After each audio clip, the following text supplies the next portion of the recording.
Bunu tez arada çekiş gerek. Sebebi degende eldi kıynap büyüdük.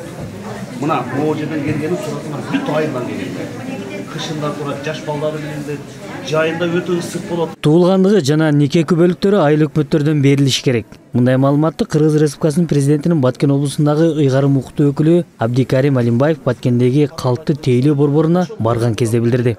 Кыргыз Республикасынын санариптик өнүктүрүү министринин орун басары менен биргеликте президенттин Баткендеги өкүлү калкты тейлөө борборунун ишмердүүлүгү менен таанышуу учурунда бир катар мүчүлүштүктөргө күбө болушту.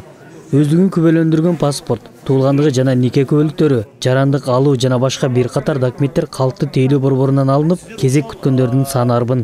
Баткен шаарындагы калкты тейлөө борбору 2019-жылы ачылып, элге кызмат кылып келет. Облус боюнча Кадамжай жана Лейлик райондорунда да калкты тейлөө борборлор ачылган. Бирок кезек күткөн жарандардын саны арбын болуп, ыңгайсыздыктар жаралган. Санаттештүү министрлигинин жетекчилери менен ушул жерде карап чыктык.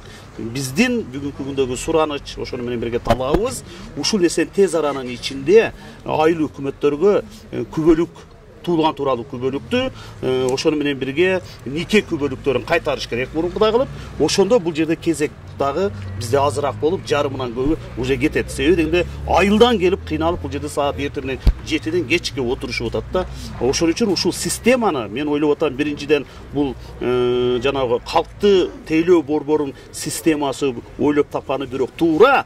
Бирок бүгүнкү күндө аягына чейин чыгарылды да, тез аранын ичинде бул жерге мындай өздөштүрүү киргизип, калкты жеңилирээк тейлөө багытында ишти алып барыш керек.